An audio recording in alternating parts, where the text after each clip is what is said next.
Proverbios capítulo 4, versículo 1.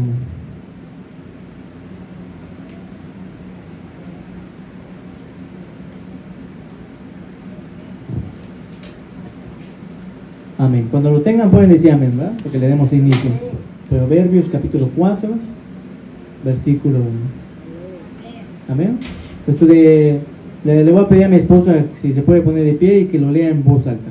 El versículo 1. Oíd, hijos, la enseñanza de un padre, y estad atentos para que conozcáis cordura. Amén, ¿verdad? Estos proverbios yo mayormente yo lo catalogo así como si fuera el padre aconsejándonos, ¿verdad? Hasta nos aconseja que no nos vayamos con otra mujer y nos dice por qué, ¿verdad? Y ahí está la palabra de nuestro Dios aconsejándonos. Y hoy vamos a ver los consejos que nos da nuestro Padre. Y ¿alguien sabe quién escribió los proverbios? ¿Alguien sabe quién escribió los proverbios? Amén. Salomón escribió los proverbios, ¿verdad? Y Salomón está hablando de los consejos que le dio su padre, o las enseñanzas que le dio su padre. ¿Y saben cuál era su padre de Salomón? David. Entonces él está diciendo, mi padre me enseñó algo. Pero ¿quién le habrá enseñado a David? No Dios. ¿No fue el rey que Dios escogió? Dicen que el primer rey que hubo, ¿saben cómo se llamó el primer rey que tuvo Israel? ¿Alguien se acuerda? Saúl se llamó. Pero el primer rey a Dios no le agradó. Ya cuando escogió a alguien, se llamó David. A ver. Y pues comenzando aquí la palabra de nuestro Dios nos dice que Salomón dice: oíd, hijo, la enseñanza de un padre, y está atento para que conozcan cordura. Cordura significa una manera de juzgar o una manera de distinguir las cosas. Eso significa cordura. Entonces lo que Dios nos está tratando de decir, dice que estemos atentos a su palabra para que conozcamos cordura. ¿Qué quiere decir eso? Que Dios nos está diciendo: tienes que estar atento a mi palabra para que tú puedas conocer cómo yo veo las cosas, cómo yo las distingo, ¿verdad? Porque el Señor a veces, uno allá en Isaías dice que la gente lo que es bueno lo llama malo y lo que es malo lo llama bueno. Y el Señor no quiere que nosotros veamos así las cosas, sino que Dios quiere que nosotros lo veamos como Él lo ve. Cuando Dios ve el pecado, Dios solamente ve algo: muerte, porque la paga del pecado es muerte. Pero cuando Dios ve que tú pones la vista o tu mirada en Jesucristo, Dios solamente ve vida, ¿verdad? Así Dios ve las cosas. Hay mucha gente como que está allá en la cárcel, y hay muchos que dicen así: no, yo no soy tan malo como él. Pero a la vista de Dios todos merecen la muerte, amén, el infierno. Y pues lo que comenzando está diciendo Dios, así que nosotros debemos aprender a juzgar y a distinguir como Dios lo ve, ya sean las cosas, sean a las personas o sean los actos, ¿verdad? Había uno que dice: ¿será que si yo me tomo? Había uno que dice: si yo me pongo un poco de cocaína, si yo inhalo un poco de cocaína, ¿es pecado? Le decía un hermano al pastor. Y el pastor le dijo: ¿sabes qué? No te puedo decir si es un pecado, porque en la Biblia no dice algo que digan no puedes inhalar cocaína. Pero en primera tú debes distinguir. ¿Pero por qué lo harías? ¿Acaso te va a dar más salud? ¿Acaso te va a hacer más inteligente? ¿Acaso te vas a quedar más próspero? Y dice, entonces, ¿qué nos manda? Dios nos manda que nosotros aprendamos a distinguir si algo nos conviene, ¿verdad? Es como cuando uno, como Jesucristo decía, que era borracho, que era bebedor, decía. Y Jesucristo le dijo: ¿saben qué? A mí me dicen borracho y bebedor y amigo de pecadores, dice. Y a Juan el Bautista, que vino del desierto solamente vestido con piel de animales, dice, que solamente comía langosta y miel, dicen, a ellos lo juzgaban igual. Y Jesucristo le decía a los fariseos, a los religiosos que estaban allá: no importa que se ponga de frente de ustedes, ustedes lo van a rechazar. Porque todo lo que se pone de frente de ustedes, sea bueno, sea malo, a ustedes, si no les interesa, ustedes lo ven malo. A mí, que yo hago lo bueno, me ven como un pecador, porque me llevo con los pecadores. ¿Y será que nuestro Señor Jesucristo se iba con los pecadores? Al parecer sí, Porque Jesucristo no es que se llevaba con los pecadores, sino que Él les estaba mostrando el camino a los enfermos, ¿verdad? La medicina a los enfermos, a los muertos les estaba enseñando la vida. Jesucristo estaba ahí. Después que lo hayan rechazado, Jesucristo tal vez iba a voltear a ver para atrás, como le dijo a sus discípulos: cuando ustedes vayan a predicar la palabra y lo rechacen, ¿saben qué tienen que hacer? Sacudir el polvo de sus zapatos, ¿verdad? Decir: yo ya hice lo que el Señor me mandó, que les recaiga a ustedes el pecado, porque rechazaban la palabra. Entonces lo que Dios quiere que nosotros aprendamos a ver las cosas como Él las está viendo. Pero ¿cómo nosotros vamos a saber cuál es la voluntad de Dios si nosotros no leemos su palabra? ¿Verdad? Muchas veces yo lo he repetido, que muchos abren la Biblia así y la dejan allá en su casa, pensando que esto va a espantar los malos espíritus o que les va a empezar a ir mejor.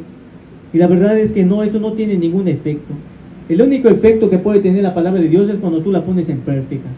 Este es el único efecto que puede hacer. Si no, el diablo sería salvo, porque él igual conoce la palabra y mejor que nosotros.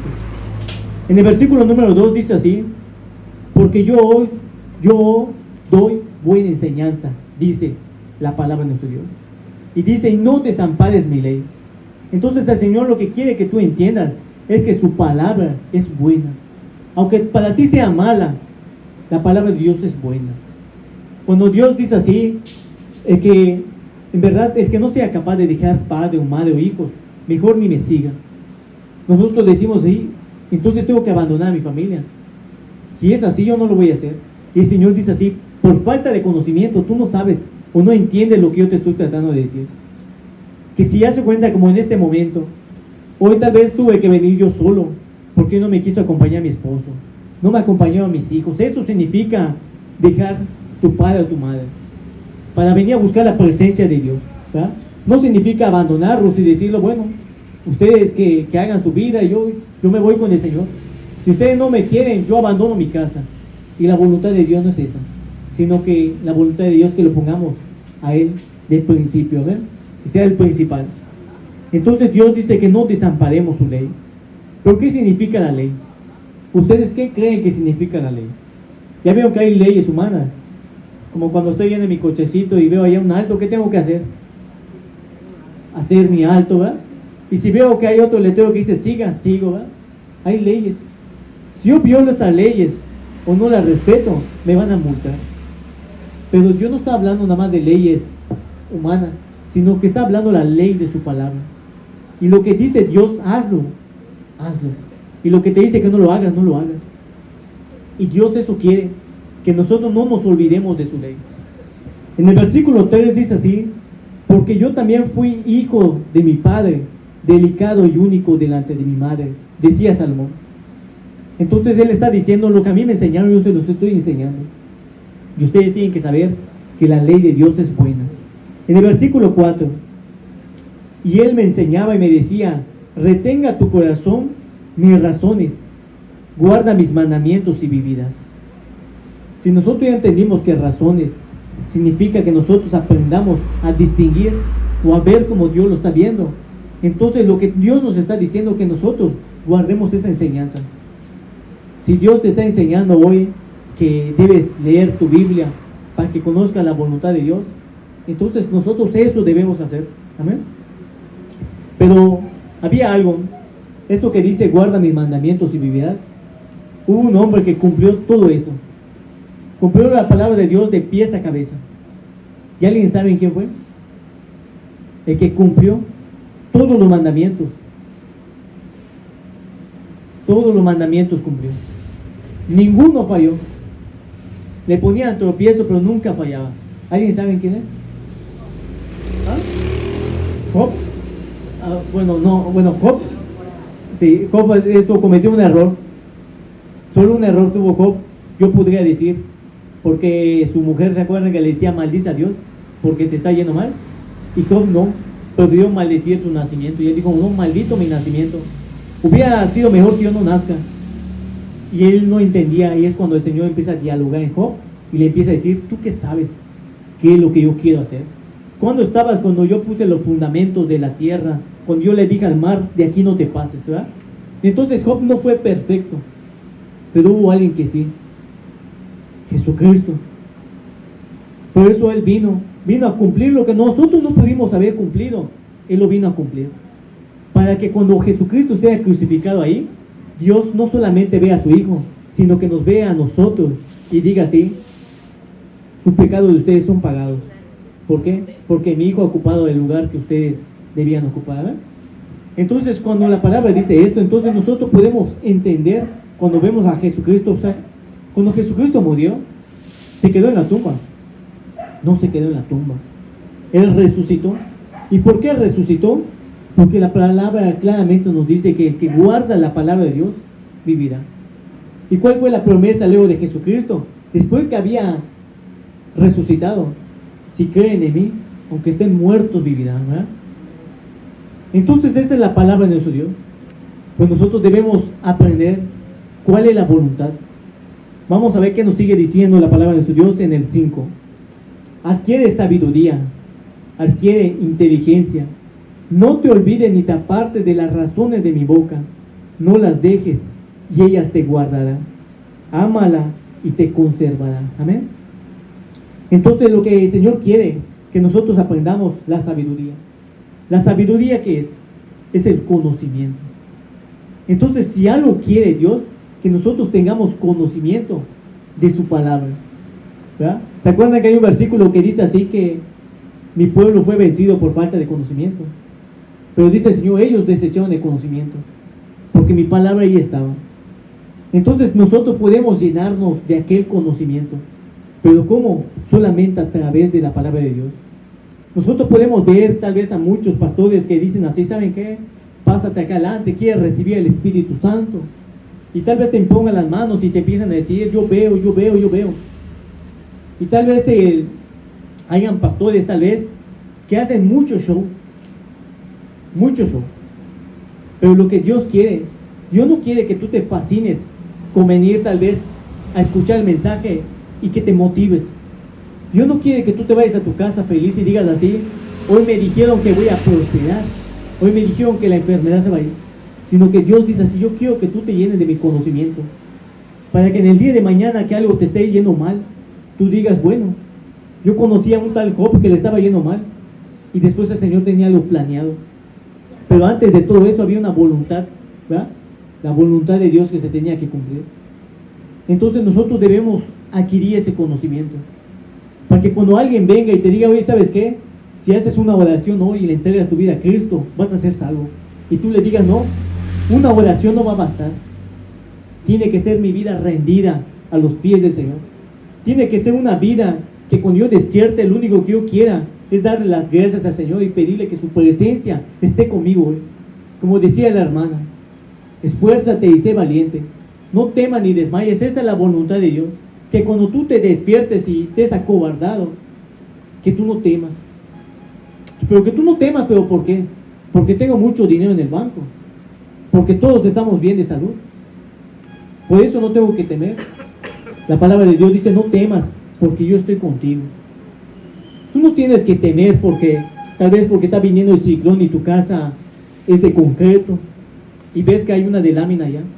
Tal vez tú puedes estar atemorizado allá en tu casa de concreto, pero el otro que tiene de lámina, aunque sabe que tal vez se va a volar, él no teme, porque sabe que la presencia de Dios está con él.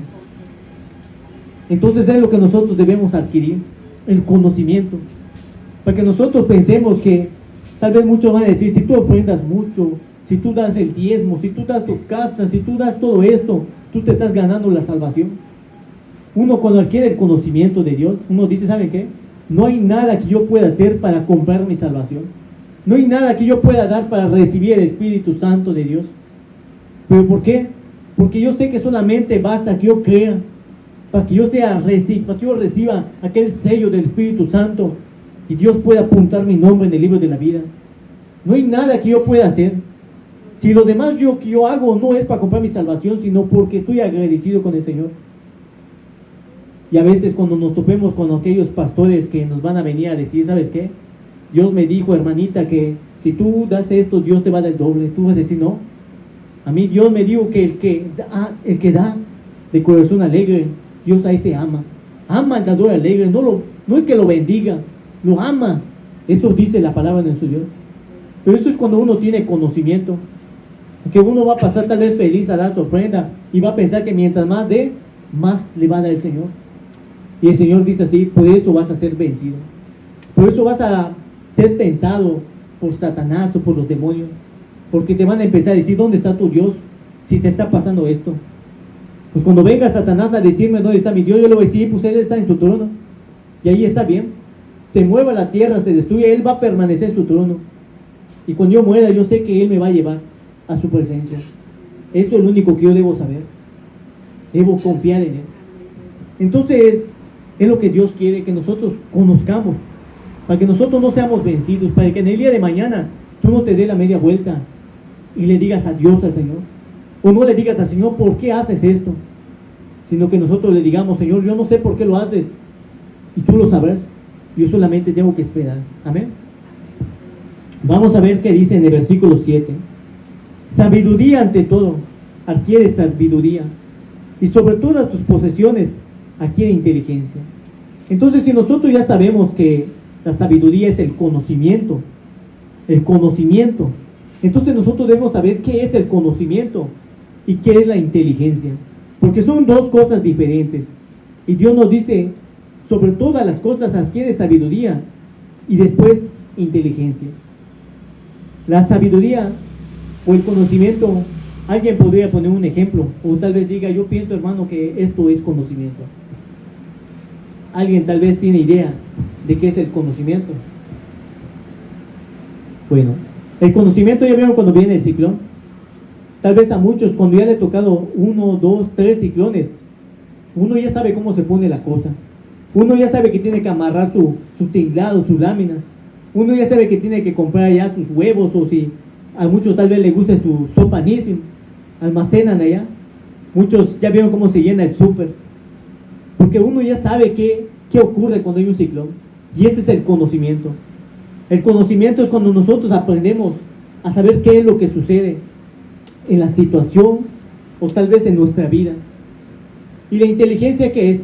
La inteligencia es cuando tú actúas de una manera correcta.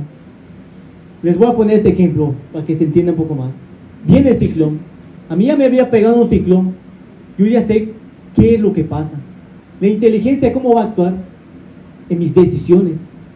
Yo tengo que aprender a qué decisiones tomar en ese momento, porque yo ya sé qué es lo que ocurre. Entonces, ¿qué tengo que hacer? Tomar decisiones inteligentemente. ¿Por qué? Porque los primeros que no tienen tal vez conocimiento, tal vez se asustan. Pero dice el Señor: cuando uno ya tiene conocimiento de mi palabra, uno actúa de una manera inteligente. ¿Qué dice Job? Cuando estaba, le quitaron todas sus posesiones, el Señor lo dio y Él quitó. Esa era una manera inteligente. ¿Pero por qué? Porque él ya sabía que Dios da las cosas, y él ya sabía igual que Dios las puede quitar, y él solamente decía: bendecido sea el Señor, alabado sea Él, ¿verdad? Pero en ese caso de Job, iba a ser traspasado tal vez muy en el fondo de la aflicción, porque Satanás le estaba diciendo al Señor: ese te va a blasfemar contra ti, ¿verdad? Entonces, el conocimiento es aprender todo lo que está pasando. Otra cosa es, el conocimiento es saber la palabra de Dios. Uno empieza a conocer la palabra de Dios y uno empieza a tener conocimiento. Y Dios dice: ahora tienes que ser inteligente. Viene alguien, te predica la palabra de Dios y te dice: ¿sabes qué, hermano? Yo no te voy a decir que Dios te ama. Al contrario, Dios aborrece a los que no quieren escuchar su palabra. Pero dice la palabra de Dios, pero Él está atento a los que guardan su palabra. A los que buscan primeramente el reino de Dios y su justicia, todas las otras cosas ni las tiene que pedir, porque Dios ya las conoce. Entonces uno ya tiene el conocimiento. Pero cuando le dicen: ahora tienes que ser inteligente, uno dice: bueno, yo ya escuché lo que Dios me tiene que dar, pero mejor me vuelvo con las mujeres y con el vicio. Eso no sería muy inteligente. Lo inteligente sería, si yo ya conozco qué es lo que Dios me puede dar, o lo que ya hizo Dios en la cruz, entonces lo inteligente que sería doblarme rodillas y decirle: ¿sabes qué, Señor? Ahora yo ya no vivo yo más, ahora tú vives en mí, como dijo el apóstol Pablo, ¿verdad? Dice: mi vivir es Cristo y mi morir es ganancia. Pero eso es cuando uno tiene conocimiento. No duda ni poner el cuello para que le pasen tal vez el filo de de una espada, de una hacha, como le pasó al apóstol. Pero eso es cuando uno tiene conocimiento. Bueno, vamos a buscar un ejemplo. Esto sí, el que no lee Biblia, ahorita sí vamos a leer un poquito de Biblia. En 1 de Samuel, capítulo 15. Vamos a leer lo que pasó al primer rey de Israel. Con esto ya vamos a acabar. Vamos a leer un poquito de Biblia hoy. Después nos vamos a ir a la casa y vamos a decirle al Señor, me aburrí un poco en el mensaje, ¿va? Pero es tu palabra, ¿va? Dice, ¿a dónde más vamos a ir? No nos gusta esta palabra, pero ¿a dónde más vamos a ir? ¿Verdad? Si me voy a la iglesia donde me hablan bonito, yo sé que ahí me entretengo. Buena música, buenos instrumentos. Pero ¿de qué me va a servir, ¿verdad? Si la palabra de vida eterna no está ahí? Ya lo buscaron, 1 de Samuel, capítulo 15. Vamos a leerlo de corrido, todo. Vamos a poner atención a ver qué nos dice la palabra de nuestro Dios. Y dice así, desde el versículo 1 en adelante. Y dice así, después Samuel dijo a Saúl, Jehová me envió a que te ungiese por rey sobre su pueblo Israel. Ahora pues, está atento a las palabras de Jehová. Así ha dicho Jehová de los ejércitos, yo castigaré lo que hizo Amalec a Israel al oponerse en el camino cuando subía a Egipto. Ve pues y hiere a Amalec y destruye todo lo que tiene y no te apiades de él. Mata a hombres, mujeres, niños, aún de pecho, vacas, ovejas, camellos y asnos. Saúl pues convocó al pueblo y les pasó revista en Telaim 200,000 de a pie y 10,000 hombres de Judá. Y vinieron Saúl de la ciudad de Amalec, puso emboscada en el valle. Y dijo Saúl a los ceneos, idos, apartaos y salid de entre los de Amalec, para que no los destruya juntamente con ellos. Porque puestos mostraste misericordia a todos los hijos de Israel cuando subían de Egipto, y se apartaron de los ceneos de entre los hijos de Amalec. Y Saúl derrotó a los amalecitas desde Jabalí hasta llegar a Shur, y está al oriente de Egipto. Y tomó y bebió Agar, tomó vivo a Agar, rey de Amalec, pero todo el pueblo mató a filo de espada. Y Saúl y el pueblo no perdonaron a Agar y a lo mejor de las ovejas y del ganado mayor, de los animales engordados, de los carneros y de todo lo bueno, y no lo quisieron destruir, mas todo lo que era vil y despreciable los destruyeron. Amén. Vamos a dejarlos ahí. Yo les voy a resumir lo que dice la palabra de nuestro Dios. Cuando el pueblo de Egipto salía, iba atravesando como si fueran unos hombres nómadas, buscando una tierra, la que el Señor les tenía prometido. Y en el transcurso de eso, había muchos pueblos que tenían que cruzar, y el pueblo quería destruir al pueblo de Dios. Y el pueblo de Dios no pudo ser destruido, ¿pero por qué? Porque Dios estaba con ellos. Pero había mucha gente que quería destruirlo, y Dios estaba mirando a sus enemigos. ¿Se acuerdan de una vez cuando Pablo, que antes no le decían Pablo, sino que le decían Saulo, y estaba persiguiendo a los cristianos para matarlos, para arrastrarlos y sean encarcelados? Y escuchó aquella voz y el resplandor, y Jesús le dijo, ¿sabes qué? ¿Por qué tú me persigues? ¿Acaso Pablo o Saulo estaba persiguiendo a Jesús? Estaba persiguiendo a los cristianos. Pero Jesús que le dijo, tú no estás persiguiendo a los cristianos, tú me estás persiguiendo a mí. Entonces los que se meten con nosotros, es decir, se meten con el Señor. Y a veces nosotros quisiéramos que Dios actúe de una manera tan rápida. Tal vez, no sé si en sus corazones tal vez algún día les ha pasado este pecado y que le digan, ¿sabes qué? Ojalá y te mande fuego el Señor. Pero Dios dice así, no, el fuego no lo voy a mandar ahorita, ¿va? Al contrario, si se arrepiente voy a tener misericordia.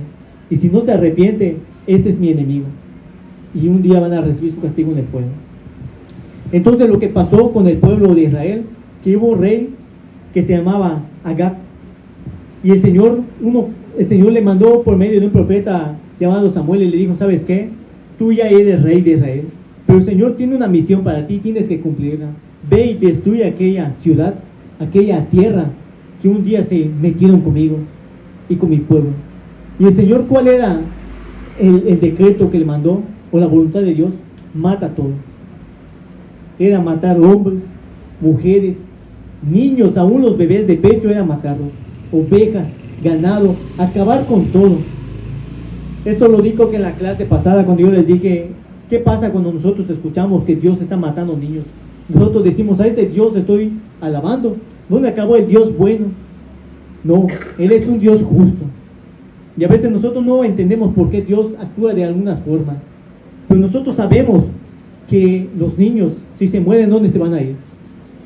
Al cielo. Entonces, para lo que nosotros son 1000 años, para Dios es un día. Un decir enseña la palabra. Quitarle la vida a Dios a una persona es como nada más pellizcarla con un alfiler. Su sufrimiento no va a durar. Y si es un inocente, va a llegar a la presencia de Dios.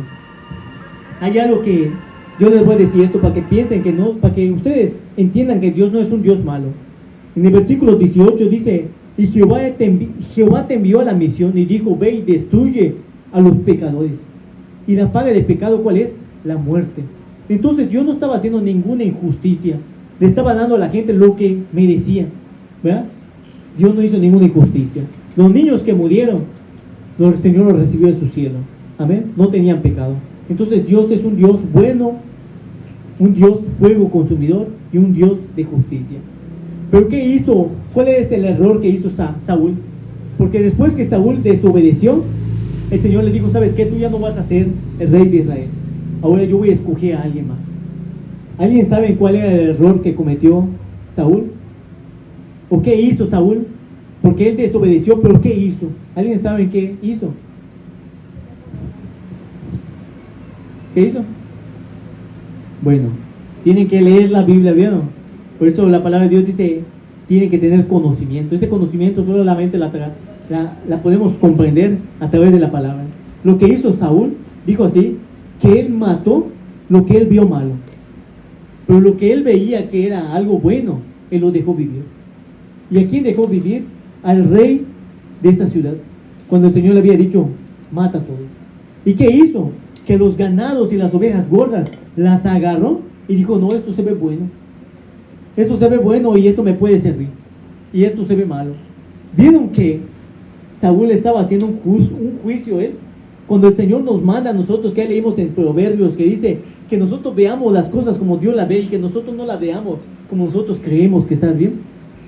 ¿Qué le pasó a este Saúl? Que llega otra vez el profeta y le dice, ¿sabes qué? El Señor ya te desechó. Ya le fallaste. Desobedeciste al Señor. Tú no puedes decir, el Señor vio esto malo, pero yo lo estoy viendo bueno. ¿Qué hizo? ¿Cómo se justificó este rey? Le dijo al profeta, ¿sabes qué? Esas ovejas que están ahí no me pertenecen a mí.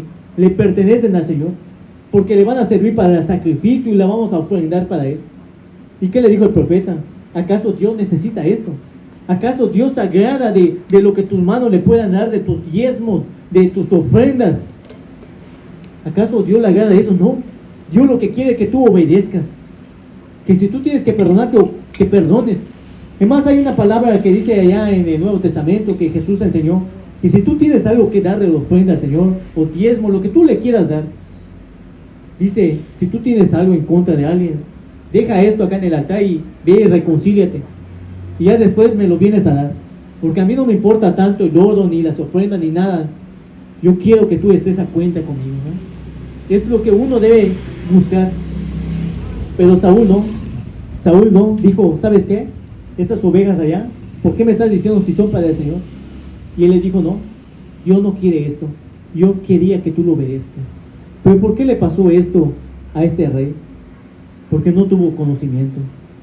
Porque él ya había visto cómo Dios obraba. Y a él no le importó. Entonces, ¿qué no aplicó este rey? La inteligencia.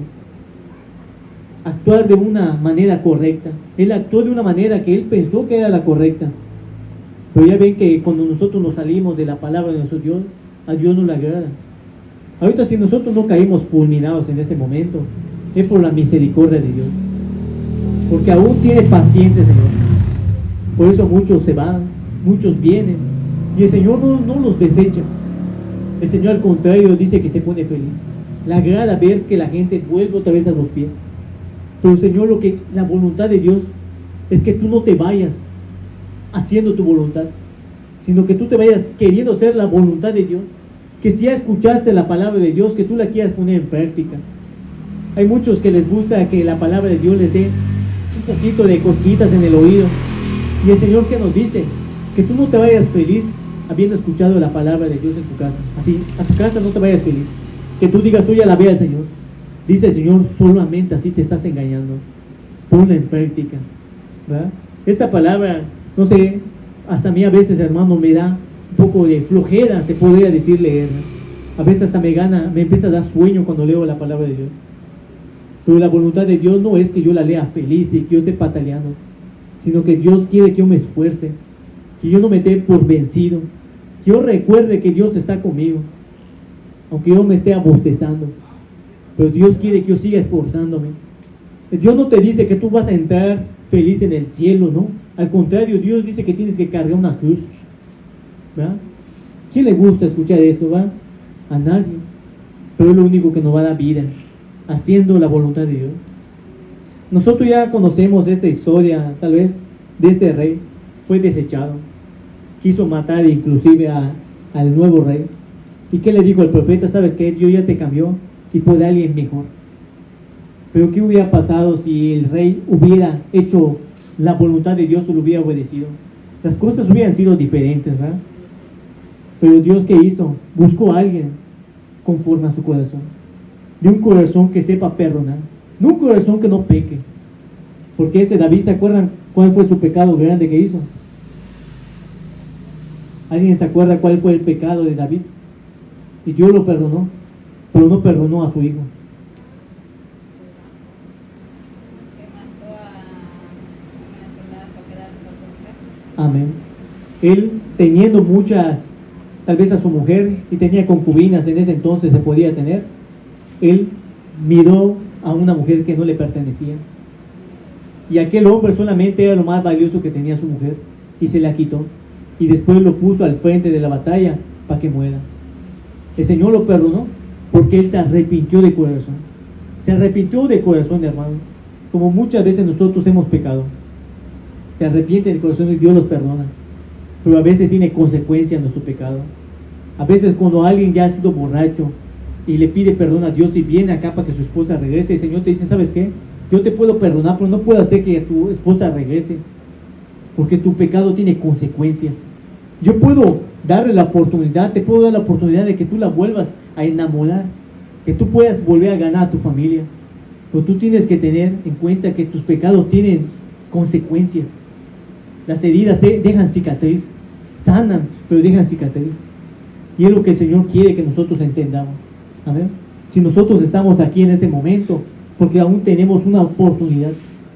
Ahorita nosotros ya escuchamos lo que este rey hizo, desobedeció al Señor.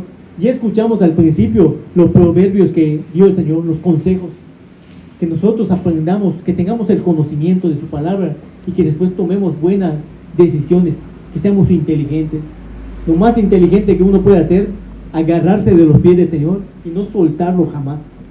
Había un pastor que dice así, lo único que yo quiero hacer, yo deseo cuando yo esté muriendo, aferrarme en aquella cruz donde mi Señor dio su vida, porque sé que ahí está la esperanza. Entonces es lo que hace a una persona inteligente. Muchos van a pensar, voy a comprarme la salvación, voy a dar ofrenda.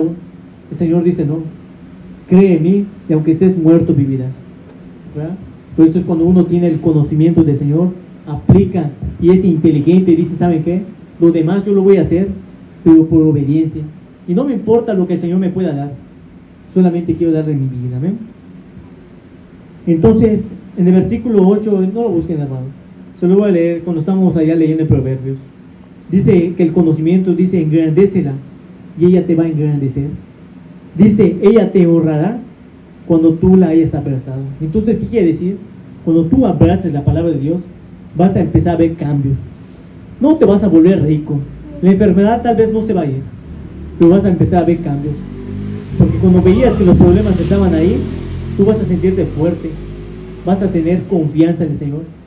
Vas a saber que si te mueres de cáncer jamás se te quitó. Vas a saber que el Señor ahí te está esperando. Porque tal vez no pueda comer, tal vez en el día de mañana, pavo, costillas. Pero tal vez el Señor sé que no me va a dejar sin comer, ¿verdad? Pero eso es cuando nosotros tenemos el conocimiento. Dice que el Señor te va a engrandecer. Vas a ser difícilmente derrotado. Dice que el enemigo va a huir de ti. ¿Pero por qué? Porque tú estás guardando la palabra de nuestro Dios. Bueno, hermanos. ¿Alguien tiene una duda, hermanos? ¿Alguien tiene alguna duda de la palabra de nuestro Dios? De lo que se haya hablado en este momento. Ya escuchaban, hermanos, que el Señor quiere que nosotros abracemos el conocimiento. Yo les quiero hacer la pregunta, hermanos.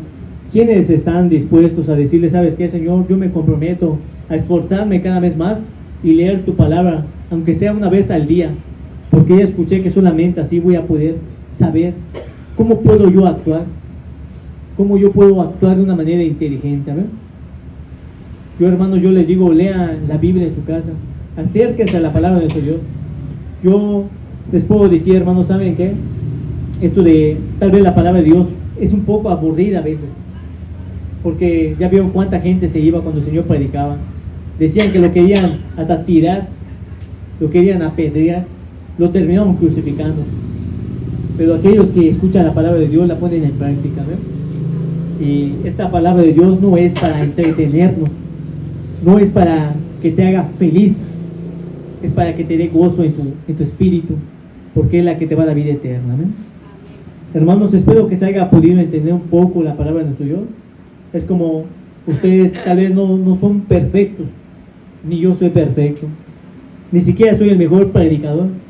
Tal vez el Señor dirá así, tú ni siquiera mereces estar ahí. De pura gracia estás ahora predicando la palabra de Dios, deberías estar tal vez muerto si no te hubieras rescatado, ¿verdad? Pero nosotros debemos esforzarnos, ¿verdad? Vamos a ponernos de pie, hermanos, y quiero que repitan este versículo conmigo, hermanos, y repítalo conmigo. Dice, sobre toda cosa guardada,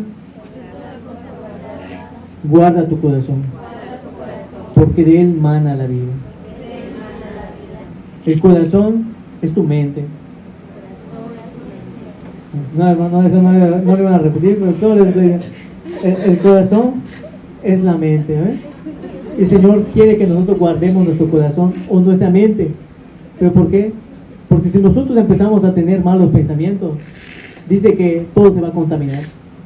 Pero si nosotros lo guardamos y nos llenamos de la palabra de nuestro Dios, vamos a empezar a tener luz adentro, ¿eh?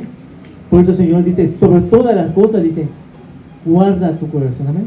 Una vez vamos a leer, hermano. Repítanlo conmigo, esto se llama. Sobre toda la cosa guardada, guarda tu corazón, porque de él mana la vida. Amén. Ese es consejo del Señor. Amén. Proverbios 4:23, hermano. Vamos a elevar una oración, hermanos, y después nos damos por despedidos. Y no se vayan, hermanos, porque vamos a tomar un refresco y vamos a ver si comemos una galletita o algo así, hermano, para convivir, ¿no? Vamos a cerrar nuestros ojos y vamos a darle gracias al Señor. Padre bendito que estás en los cielos, mi Dios, hoy se hizo tu voluntad, mi Padre. Tu palabra fue predicada, mi Dios, por un simple hombre, mi Dios bendito, con alguien que tal vez no tiene carismas, Padre, y tal vez no tiene tanta palabrería, Padre. Traté de hacerlo, Padre bendito, lo mejor que pude haber hecho, Padre. Tú sabes, Padre amado, que tal vez en mi corazón a veces, Padre, no está al 100, mi Dios, porque tal vez tenemos dificultades, Padre amado, en la vida. Por favor, Padre, bendiga a mis hermanos que están acá presentes, mi Dios, que se esforzaron en el día de hoy, Padre bendito, para venir a escuchar tu palabra, para venir a orar, Padre amado, en tu presencia, para cantarte y para darte, tal vez, Padre amado, un pequeño testimonio. Ayúdalo, por favor, Padre bendito. Yo sé que tal vez si fuera por ellos, tal vez la semana que viene, Padre, no vendrían, Padre bendito. Les faltaría fuerzas, Padre amado, para venir acá a escuchar tu palabra. Pero yo confío en ti, mi Dios bendito, que tú vas a obrar en sus vidas, que tú los vas a traer, Padre bendito, porque tú no abandonas a las ovejas, Padre. Tú las vas a tener que traer cargadas si es necesario, Padre bendito, porque así obra el buen pastor, mi amado Padre. Si son tuyos, mi Dios bendito, los vas a recuperar, mi Dios, y se van a salvar, mi Dios. Pero si no son tuyos, Padre bendito, tal vez en el día de mañana te van a dar la media vuelta, Padre, y se van a ir.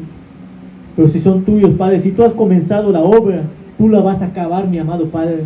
No hay nadie que te los pueda arrebatar de tus manos, mi Dios bendito. Tú eres más grande que cualquiera, Padre bendito. Por favor, guárdalos, Padre. Guárdanos a nosotros, Padre. En el nombre de mi Señor Jesús, te lo pido. Amén. Amén y amén. Amén, hermanos. Pueden saludarse si quieren, hermanos, y después se pueden tomar sus